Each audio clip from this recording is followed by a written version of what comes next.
Welcome you all at my YouTube channel the nursing academy. Myself Purnima. जैसा कि image से आपको clear हो गया होगा कि यहाँ पर हम किस टॉपिक के बारे में बात करने वाले हैं।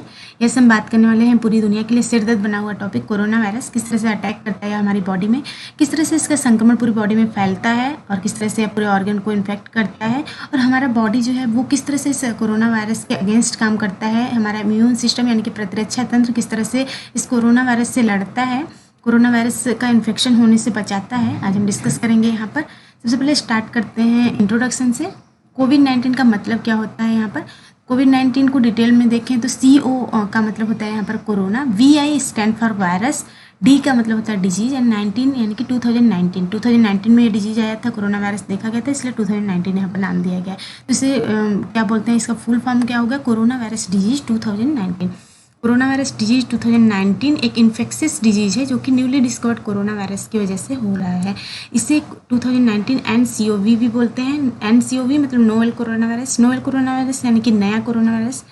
नोवेल कोरोना वायरस क्यों बोलते हैं, क्योंकि इसकी फैमिली जो है वो पहले भी देखी गई थी। कोरोना वायरस की फैमिली जो है वो पहले भी देखी जा चुकी है, इसलिए यहाँ पर इसे नोवेल कोरोना वायरस कहा जाता है। यहाँ पर इसकी फैमिली जो है पहले जो देखी गई थी सबसे पहले 2002 में सार्स के रूप में, जिसे सीवियर एक्यूट रेस्पिरेटरी सिंड्रोम हो रहा था, यह चाइना जैसे देशों में देखने को मिला था।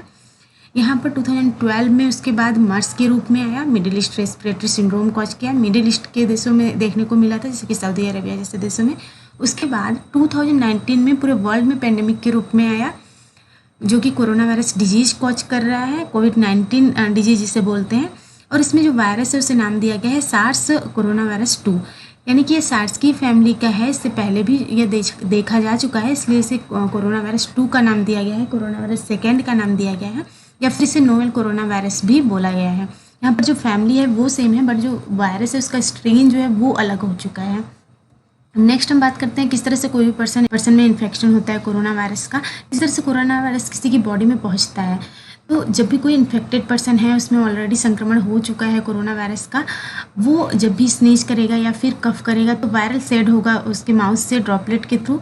यहाँ पर ड्रॉपलेट के थ्रू जो कोरोना वायरस है वो बाहर आएगा तो एक तो या तो एयर में वो रहेगा या फिर ड्रॉपलेट के थ्रू जो भी ऑब्जेक्ट है उस पर जाके चिपकेगा, या फिर जो भी सरफेस है वहाँ जाके चिपकेगा। तो यहाँ पर अगर यह हवा में जाता है, हवा में अगर पर्सन कोई नहीं है तो डस्ट पार्टिकल से चिपकेगा, और फिर किसी पर्सन के कांटेक्ट में आने से जब भी कोई इनहेल करेगा तो उसकी बॉडी में पहुँचेगा, या फिर कोई अगर डायरेक्ट कोई सामने पर्सन खड़ा है तो यहाँ पर डायरेक्ट ट्रांसमिशन होगा। फिर ड्रॉपलेट जो है वो जो भी हेल्दी पर्सन यहाँ पे सामने है उसको इनहेल करने से वह ड्रॉपलेट जो है उसकी बॉडी में पहुँच जाएगा। यहाँ पर कोरोना वायरस हेल्दी पर्सन की बॉडी में यहाँ पर पहुँच जाएगा। या फिर जब कोई ऑब्जेक्ट पे जा रहा है या सरफेस से, तो उसको कोई भी हेल्दी पर्सन आता है और टच करता है, टच करने के बाद उसी हैंड से माउथ, नोज या आइज को टच करता है, तो उसके थ्रू भी कोरोना वायरस उस हेल्दी पर्सन की बॉडी में पहुँच जाता है। तो यहाँ पर यह जो वायरस है वो एक बार छींकने से या फिर खांसी करने से यह मैक्सिमम 1 मीटर की दूरी पर पहुंच पाता है, इसलिए आपको बोला जाता है कि लगभग 1 मीटर की दूरी आप बना के रखिए। सोशल डिस्टेंसिंग इसीलिए बोला गया है कि लगभग आप 1 मीटर की दूरी एक दूसरे से बना के रखिए ताकि संक्रमण जो है वो तेज़ी से ना हो। तो यहाँ पर कोरोना वायरस का संक्रमण कुछ इस तरह से हो रहा है। जब भी यहाँ पर किसी भी कॉन्टेक्ट मीन्स किसी भी सरफेस पे कोरोना वायरस है तो उस सरफेस पे काफ़ी देर तक रह सकता है, लगभग 2 से 3 घंटे तक रह सकता है। तो उससे पहले कोई अगर टच करता है तो यहाँ पर टच करने से यह जो वायरस है वो उसके कॉन्टेक्ट में आ जाता है। तो अगर बिना वो हैंड वॉश किए, अच्छे से साबुन से अगर बिना हैंड वॉश किए वो अपने माउथ को, नोज को या फिर आइज को टच करता है तो उसके थ्रू जो है वो उसके रेस्पिरेटरी ट्रैक्ट में पहुँच जाता है और वो भी पर्सन इन्फेक्टेड हो जाता है। कोरोना वायरस का संक्रमण उसकी बॉडी में भी पहुँच जाता है, कोरोना वायरस उसकी बॉडी में भी एंटर कर जाता है। अब कोरोना वायरस जो है वो फेफड़े को ही संक्रमित क्यों कर रहा है। यहाँ पर सबसे पहला इसका टारगेट जो होता है वो फेफड़े वाली सेल क्यों होती हैं, लंग की कोशिकाएं क्यों होती है, लंग को डैमेज क्यों कर रहा है, यह हाथ, पैर या फिर ब्रेन के कोशिकाओं पे क्यों नहीं पहुँच रहा है। तो सबसे पहले यह फेफड़े की कोशिकाओं में इसलिए यहाँ पर अटैक करता है क्योंकि फेफड़े की कोशिकाओं में एक अलग सी रिसेप्टर पाई जाती है जिसे ACE2 रिसेप्टर कहते हैं, एंजियोटेंसिन कन्वर्टिंग एंजाइम रिसेप्टर कहते हैं। यह कोरोना वायरस का स्पाइक प्रोटीन जो है, आगे हम इसका स्ट्रक्चर बताएंगे आपको। तो इसका स्पाइक प्रोटीन जो है वो अच्छे से इसको बाइंड करके उसके थ्रू एंटर करता है बॉडी में, क्योंकि जो बाकी कोशिकाएं होती हैं उसमें कोशिकाओं की जो दीवार होती है उनके थ्रू यह एंटर नहीं कर पाता है। तो यहाँ पर ACE2 रिसेप्टर लगे होते हैं लंग की कोशिकाओं में, लंग के लोअर रेस्पिरेटरी ट्रैक्ट जो होते हैं उसमें जो ACE2 रिसेप्टर होते हैं मेन वही इनके लिए दरवाजे का काम करता है, तो उन्हीं के थ्रू ये अंदर चले जाते हैं। इसलिए सबसे पहले ये लंग की कोशिकाओं पर ही अटैक करते हैं, उसके बाद बाकी कोशिकाओं पे। यहाँ पर हम डिटेल में देखें रेस्पिरेटरी ट्रैक्ट को थोड़ा सा, तो यहाँ पर ये हवा वाली नलिका है जिसे ट्रैकिया बोलते हैं। ट्रैकिया यहाँ पर बाइफरकेट हो गया, दोनों लंग्स हैं दोनों साइड में, यहाँ पर लंग में खुलते हैं, दोनों तरफ ब्रोंकी हो गया। ब्रोंकी आगे चल के ब्रांचेज में कन्वर्ट हो जाते हैं, यहाँ पर छोटे छोटे ब्रांचेज हैं आपको दिख रहे हैं, ये ब्रांकियोल हो गया। दोनों साइड में स्ट्रक्चर होता है सेम, दोनों फेफड़ों में होता है, लंग में होता है। नीचे ये अंगूर के गुच्छे जैसा आपको दिख रहा है, ये एल्वियोलाई हो गया, एयर सेक भी बोलते हैं इसे। मेन जो एक्सचेंज गैस एक्सचेंज का काम होता है वो इसी एल्वियोलाई में होता है।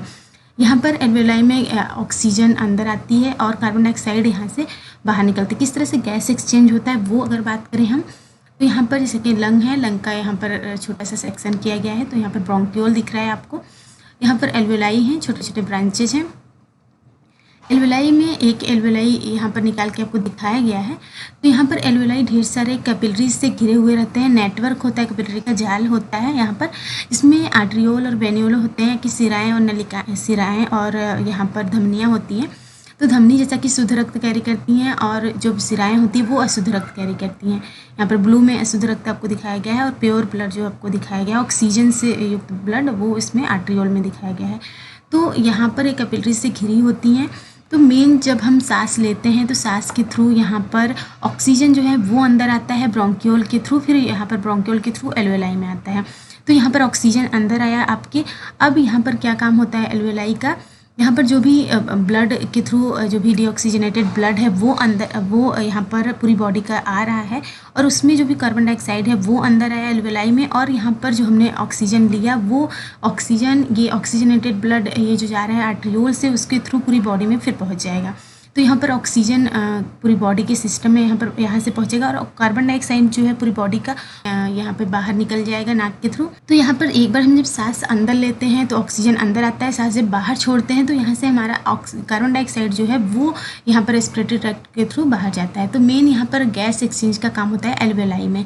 अब ये कोरोना वायरस जो है वो एल्वियोलाई पर ही सबसे पहले अटैक करता है, एल्वियोलाई की कोशिकाओं पर ही अटैक करता है। हमारा शरीर जो है वो लगभग 37 लाख करोड़ कोशिकाओं से मिलकर बना हुआ है। तो यहाँ पर एल्वियोलाई की कोशिकाओं पर ये सबसे पहले अटैक करता है। जैसे हमने बताया कि लोअर रेस्पिरेटरी ट्रैक्ट पे ACE2 रिसेप्टर्स होते हैं, तो यह कोरोना वायरस जो है ACE2 रिसेप्टर्स से ही अंदर जाता है, बाइंड करके उससे अंदर जाता है। अब नेक्स्ट हम बात करते हैं ये कोरोना वायरस के स्ट्रक्चर की। कोरोना वायरस स्ट्रक्चर कुछ इस तरह का होता है। यहाँ पर ये सबसे बाहरी जो आपको कांटे जैसा दिख रहा है स्ट्रक्चर, इसका मेन एक सबसे खतरनाक स्ट्रक्चर यही है। खतरनाक पार्ट जो है कोरोना वायरस का वो सबसे खतरनाक पार्ट यही है, स्पाइक प्रोटीन। सबसे यहाँ पे इसके लिए देखा जाए तो इम्पॉर्टेंट रोल जो प्ले करता है कोरोना वायरस में वो स्पाइक प्रोटीन ही करता है। क्यों? क्योंकि यही ACE2 रिसेप्टर जो हमने बताया उससे बाइंड होता है और किसी भी कोशिका के अंदर पहुँच पाता है। तो यहाँ पर स्पाइक प्रोटीन है, बाहर ढेर सारे स्पाइक प्रोटीन निकले हुए हैं। यहाँ पर एनवलप है, यह वायरस का एनवलप है और यहाँ पर इसका जेनेटिक मटेरियल है। जेनेटिक मटेरियल यहाँ पर वायरस में RNA है, यहाँ पर RNA इसका जेनेटिक मटेरियल है। सो स्पाइक प्रोटीन के थ्रू यह किस तरह से अंदर घुसता है वो हम आपको दिखाएंगे। अब देखते हैं जैसे ही किसी पर्सन में कोरोना का संक्रमण हुआ ड्रॉपलेट के थ्रू, एयर के थ्रू, जैसे भी कोरोना का ड्रॉपलेट जो है वो किसी की बॉडी में पहुँचा, किसी की बॉडी में कोरोना एंट्री किया, अब क्या होगा? अब यहाँ पर सबसे पहले लंग की कोशिकाओं पे ही अटैक करता है, जैसे हमने बताया। तो यहाँ पर लंग की कोशिकाओं में आया, लंग की कोशिकाओं में सबसे पहले लोअर रेस्पिरेटरी ट्रैक्ट यानी कि एल्वियोलाई में संक्रमण करता है। एल्वियोलाई में यहाँ पर एल्वियोलाई की कोशिकाओं में पहुँचता है और वहाँ पर जो ACE2 रिसेप्टर्स होते हैं, यहाँ पर जैसे कि ये कोशिका हो गया, यहाँ पर ACE2 रिसेप्टर्स जो होते हैं, ये इसका स्पाइक जो है, स्पाइक प्रोटीन, वो ACE2 रिसेप्टर से ही बाइंड होता है। तो यहाँ पर जैसे कि किसी की भी बॉडी में, यहाँ पर बॉडी को मान लीजिए यहाँ पर रूम में जैसे किसी भी दीवार से एंट्री करना अलाउड नहीं होता है, वैसे ही यहाँ पर सेल मेम्ब्रेन जो होती है कोशिका की, उससे यहाँ पर वायरस एंट्री नहीं कर सकता है। उसके लिए यहाँ पर डोर का काम करता है यह ACE2 रिसेप्टर, तो डोर के थ्रू ही वायरस एंट्री करेगा। या फिर कह सकते हैं कि यहाँ पर ये जो ACE2 रिसेप्टर होते हैं एक तरह से ताले का काम करता है और यहाँ पर स्पाइक प्रोटीन जो है वो एक तरह से चाबी का काम करता है। तो चाबी से यह लॉक को यहाँ पर ओपन करके एंट्री कर लेता है वायरस।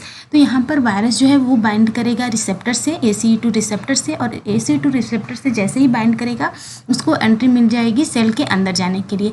और यहाँ पर सेल के अंदर जैसे ही ये पहुँचेगा वो अपना वायरल जीनोम जो है वो रिलीज कर देगा। यहाँ पर RNA रिलीज हो जाएगा और इस RNA के अंदर यह पॉजिटिव स्ट्रैंडेड RNA है। यहाँ पर इसकी टेंडेंसी होती है कि ढेर सारा रेप्लिकेशन के थ्रू अपने जैसा ढेर सारा कॉपीज RNA का बना सकता है। ये जैसे ही एंट्री करता है वायरस, वो इस कोशिका का, पूरी कोशिका का कमांड जो है वो अपने हाथ में ले लेता है, सबको हाईजेक कर लेता है। कोशिका को सबसे पहले जो भी होस्ट सेल है उसको हाईजेक कर लेगा। हाईजेक करने के बाद उसका कमांड अपने हाथ में ले लेगा और यहाँ पर राइबोसोम जो है, इस स्ट्रक्चर से आप अच्छे से समझ सकते हैं। यहाँ पर जैसे ही अटैचमेंट हुआ वायरस का, यहाँ पर ACE2 रिसेप्टर है, ACE2 रिसेप्टर से अटैच हुआ और इसको एंट्री मिल गई यहाँ पर होस्ट सेल के अंदर। जिस भी सेल के अंदर ये एंटर करेंगे उनको होस्ट सेल बोला जाएगा। यहाँ पर एंट्री इनको मिल गई। यहाँ से जो इनका ऊपर का एनवलप है वो हट गया, वो अलग हो गया और यहाँ पे RNA रिलीज हो गए। RNA इनका रिलीज हो गया, फिर ये अपने जैसे ढेर सारे कॉपीज बनाने लगे। इनके अंदर टेंडेंसी होती है रेप्लिकेशन की, तो रेप्लिकेट करने लगे। यहाँ पर प्रोसेस को रेप्लिकेशन बोला जाता है, या फिर कह सकते हैं यहाँ पर रिप्रोडक्शन होने लगा। किस तरह से हो रहा है वो देखिए। जैसे ही एंट्री करते हैं कोशिका के अंदर, पूरी कोशिका को हाईजेक कर लेते हैं, पूरी कोशिका का कमांड जो है वो अपने अंडर में ले लेते हैं और इसके अंदर जो भी ऑर्गेनेल होते हैं लाइक न्यूक्लियस, राइबोसोम जो भी होते हैं उनका कमांड अपने हाथ में ले लेता है और वो जो भी काम करते हैं उनको अपने अंडर में ले लेता है। जैसे कि राइबोसोम है तो राइबोसोम मेन काम क्या करता है, कोशिका के अंदर जो अच्छे प्रोटीन होते हैं उनको बनाता है। एक तरह से कह सकते हैं कि प्रोटीन की फैक्ट्री का काम करता है राइबोसोम। तो राइबोसोम प्रोटीन की फैक्ट्री का काम करता है। अब ये वायरस क्या करेगा, उसका कमांड अपने हाथ में लेके उससे अपना काम करवाएगा। जैसे कि वो जो भी प्रोटीन बनाने का काम कर रहा था, प्रोटीन की मशीनरी का काम कर रहा था जो भी, तो उसकी मशीनरी को ये हाईजेक कर लिया। अब मशीनरी को हाईजेक करने के बाद क्या करेगा, अपना वायरल प्रोटीन जो है वो उससे कॉपी करवाएगा। यहाँ पर राइबोसोम जो कॉपी कर रहा था, जो भी प्रोटीन निकाल रहा था, प्रोटीन बना रहा था, उससे अब ये अपना प्रोटीन बनवाने लगा। तो यहाँ पर वायरस का प्रोटीन बनने लगा, हेल्दी सेल का प्रोटीन नहीं बन रहा है यहाँ पर। तो वायरस का प्रोटीन यहाँ पर बन रहा है, यहाँ पर रेप्लिकेशन हो रहा है, फिर ये असेंबल करके ढेर सारे कोरोना वायरस यहाँ पर जनरेट कर रहे हैं। यहाँ पर ढेर सारे कोरोना वायरस बनने की क्रिया को क्या बोलते हैं, रिप्रोडक्शन। सो वायरस का रिप्रोडक्शन यहाँ पर ढेर सारे हो रहा है। अब जब भी ये पुराना वाला सेल वायरस का रिप्रोडक्शन होगा इसमें, तो ये सेल जो है, पुरानी वाली होस्ट सेल जो है वो बस्ट हो जाएगी। बस्ट हो जाएंगी मतलब कि टूट जाएगी, यहाँ से यह जो डिस्ट्रॉय हो जाएगी। तो डिस्ट्रॉय होने के बाद ये वायरस जो है वो यहाँ से बाहर निकल जाएंगे। अब वायरस ये यहाँ से बाहर निकल गए तो अब ये जो नेबर सेल होते हैं, नेबर सेल होंगे, लाइक ये मेन जो कोशिका था जिसको इन्फेक्ट किया था, अब इसके आसपास की कोशिकाओं पे ये इन्फेक्शन करेंगे। किस तरह से अटैक करेंगे, यहाँ पर जो आसपास की कोशिकाएं हैं उन पे भी इसी तरह से ACE2 रिसेप्टर्स लगे रहेंगे। अब ये स्पाइक प्रोटीन के थ्रू उनके अंदर जाएंगे और वहाँ भी इस तरह से रेप्लिकेशन करके, रिप्रोडक्शन करके, वहाँ से भी इस तरह से उस कोशिका को नष्ट करके फिर बाहर निकलेंगे। अब इतना कुछ ये अंदर किसी भी मनुष्य के शरीर में जो भी इन्फेक्शन पहुँचा है कोरोना वायरस का, उसके शरीर में ये सारे जो क्रियाएं हैं वो चल रही हैं। अब क्या होगा, अब जो ह्यूमन का यहाँ पर इम्यून सिस्टम जो है वो एक्टिवेट होगा। इम्यून सिस्टम एक्टिवेट होगा। इम्यून सिस्टम जब एक्टिवेट होगा तो यहाँ पर क्या काम होंगे, जैसे कि यहाँ पर ढेर सारे एंटीबॉडीज़ बनाएगा। अब एंटीबॉडीज़ किस तरह से बनाएगा, तो यहाँ पर जैसा हमने बताया कि यहाँ पर सबसे पहले लंग में संक्रमण करता है, तो लंग में इतने यहाँ पर वायरस इन्फेक्टेड एल्वेलाई हो जाएगी और वायरस इन्फेक्टेड एल्वेलाई से वायरस यहाँ पर प्रोलिफरेशन होगा। यहाँ से अगर इम्यून सिस्टम जो है वो एक्टिवेट हो गया, वो यहाँ पर कंट्रोल कर लिया वायरस को, वायरस यहाँ पर एंटीबॉडीज प्रॉपर मात्रा में, राइट अमाउंट में, राइट टाइम पर बन गया, तब यहाँ पर कंट्रोल हो जाएगा वायरस का। वायरस नहीं, संक्रमण फैल नहीं पाएगा। बट यहाँ पर अगर सही टाइम पर, सही अमाउंट में यहाँ पर एंटीबॉडीज नहीं अवेलेबल हुए तो यहाँ पर इसका संक्रमण जो है, ये कोरोना वायरस जो है वो वहाँ से इसी तरह से बस्ट करके दूसरे कोशिका में पहुँचेगा, फिर वहाँ से नए कोशिका में पहुँचेगा और इसी तरह से पूरी बॉडी के जो भी ऑर्गन है उनको डैमेज कर देगा। तो यहाँ पर टिश्यू डैमेज करेगा, टिश्यू और ऑर्गन को, जिसमें सारे टिश्यू और ऑर्गन आते हैं, जिसमें अलग अलग साइन एंड सिम्टम्स यहाँ पर देखने को मिलते हैं। तो अब हम बात करते हैं नेक्स्ट, किस तरह से कोरोना वायरस के लिए एंटीबॉडीज हमारे बॉडी में बनती हैं, किस तरह से हमारा इम्यून सिस्टम काम करता है। तो इम्यून सिस्टम मेन जो काम करता है यहाँ पर 3 तरह से काम करता है। वो एक या तो यहाँ पर एंटीबॉडीज यहाँ पर बनाएगा जो कि प्रोटीन होते हैं एंटीबॉडीज, जो कि स्पेसिफिकली रिकॉग्नाइज करते हैं कि उनकी बॉडी में जो भी पैथोजन आ रहे हैं वो मीन्स आउटर पैथोजन है, फॉरेन बॉडी आ रहे हैं, यहाँ पर वो उनको बाइंड करेगा या स्टिक करेगा। किस तरह से स्टिक करेगा, तो यहाँ पर 3 तरह से वो करता है। या तो एंटीबॉडी जो बनेंगे वो न्यूट्रलाइज कर देंगे कोरोना वायरस को, या फिर बहुत सारे एंटीबॉडीज यहाँ पर साथ में आ जाएंगे और जो भी वायरस होगा उसको एक साथ स्टिक कर देंगे। एक साथ स्टिक करने के प्रोसेस को यहाँ पर एग्लूटिनेशन कहते हैं। यहाँ पर एग्लूटिनेशन ऑफ वायरस कर देंगे जिससे कि वायरस एक ही जगह रहे और उनको वहाँ पर जो भी टारगेट है उनको बनाने में आसानी रहे इम्यून सिस्टम के लिए। या फिर तीसरा काम वो क्या करेंगे, जो भी वायरस होगा उसको इरेडिकेट करेंगे और यहाँ पर फैगोसाइट को एक्टिवेट कर देंगे। फैगोसाइट क्या काम करता है, यहाँ पर जो भी एंटीबॉडीज बने रहेंगे वो वायरस से चिपक जाएंगे और वहाँ पर फैगोसाइट क्या करेगा, वो जो भी संक्रमित वाला यहाँ पर वायरस से संक्रमित जो भी एंटीबॉडीज को वो स्टिक किया रहेगा उससे वो क्या करेंगे, उनको यहाँ पर इनगल्फ कर लेंगे। इनगल्फ करने का मतलब यहाँ पे क्या होता है, फैगोसाइट का मतलब सीधा सा समझिए कि यहाँ पर जो भी इन्फेक्टेड कोशिका होंगी उनको यह खाने का काम करता है, तो उनको इंडल्ज कर लेंगे। तो यहाँ पर इस 3 तरह से एंटीबॉडीज जो होते हैं, इम्यून सिस्टम जो होते हैं वो काम करते हैं।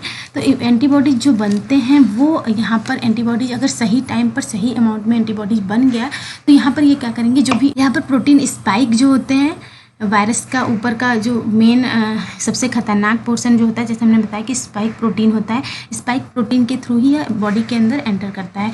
तो यहाँ पर हमारा इम्यून सिस्टम क्या करता है, वो एंटीबॉडीज़ बनाता है। एंटीबॉडीज़ बनाएगा तो यहाँ पर एंटीबॉडीज़ क्या करेंगे, एंटीबॉडीज़ ये स्पाइक प्रोटीन से जाके बाइंड हो जाएंगे। जब स्पाइक प्रोटीन से जाके बाइंड हो जाएंगे तो इसका स्पाइक प्रोटीन जो है वो यहाँ जो नए होस्ट सेल रहेंगे, जो नई कोशिकाएं रहेंगी, उनके ACE2 रिसेप्टर से बाइंड नहीं कर पाएगा। तो बाइंड नहीं कर पाएगा तो यहाँ पर वो फर्दर मोर कोशिका को इन्फेक्ट नहीं कर पाएगा और वहाँ से ही इसका कंट्रोल जो है कोरोना वायरस का वो हो जाएगा। बट यहाँ पर हम देख रहे हैं ढेर सारे स्पाइक्स हैं, कोरोना वायरस में ढेर सारे स्पाइक होते हैं और हमको यहाँ पर राइट अमाउंट में यहाँ पर एंटीबॉडी जनरेट करना है जिससे कि सारे स्पाइक जो हैं वो उससे एंटीबॉडी जो है वो जाके बाइंड कर पाए, वो जाके चिपक पाए, जिससे कि वह कोरोना वायरस जो है वो इन्फेक्शन ना कॉज कर पाए। तो यहाँ पर इसीलिए देखा गया है कि कुछ पर्सन में ये जो कोरोना वायरस है वो ज़्यादा इन्फेक्शन नहीं कॉज कर रहा है और कुछ पर्सन में ज़्यादा इन्फेक्शन कॉज कर रहा है। उसका मेन रीज़न यही है कि कुछ लोगों की इम्यूनिटी जो है वो अच्छी है, कुछ लोग का इम्यून सिस्टम अच्छे से रिस्पॉन्ड कर रहा है, उनका प्रतिरक्षा तंत्र जो है वो ज़्यादा मजबूत है। ज़्यादा मजबूत रहेगा तो एंटीबॉडी ज़्यादा मात्रा में निकलेंगे, ज़्यादा मात्रा में निकलेंगे तो यहाँ पर जैसे कि ज़्यादा मात्रा में निकलेंगे तो जो भी यहाँ पर स्पाइक प्रोटीन है वायरस का सारे को बाइंड कर पाएंगे, सारे को बाइंड कर पाएंगे। तो यहाँ से जो वायरस है वो कोई भी स्पाइक इसका खाली नहीं रहेगा कि वो जाके ACE2 रिसेप्टर से जुड़ जाए। तो यहाँ पर अगर पर्सन जो है उसका इम्यून सिस्टम वीक है तो उसमें जितनी एंटीबॉडीज़ बननी चाहिए वो प्रॉपर मात्रा में नहीं बन पाएंगी और एंटीबॉडीज़ प्रॉपर मात्रा में नहीं बन पाएंगी, कम मात्रा में बनेंगी तो जितने स्पाइक प्रोटीन है वो सारे को वहाँ पर बाइंड नहीं कर पाएगी, सारे से चिपक नहीं पाएगी और इसका जो स्पाइक प्रोटीन फ्री रहेगा वही जाकर ACE2 रिसेप्टर से बाइंड कर लेगा और कोशिका के अंदर चला जाएगा। तो इसीलिए इस टाइम जिसका इम्यून सिस्टम, जिसका प्रतिरक्षा तंत्र जो है वो कमज़ोर है, वो उनमें यह जो वायरस का संक्रमण है वो तेज़ी से हो रहा है, उनमें जल्दी ठीक नहीं हो पा रहा है। तो इसका मेन रीज़न यही है कि एंटीबॉडी उनमें प्रॉपर मात्रा में नहीं बन पा रहे हैं और प्रॉपर मात्रा में एंटीबॉडी न बनने की वजह से कोरोना वायरस अपना काम करता रहा है।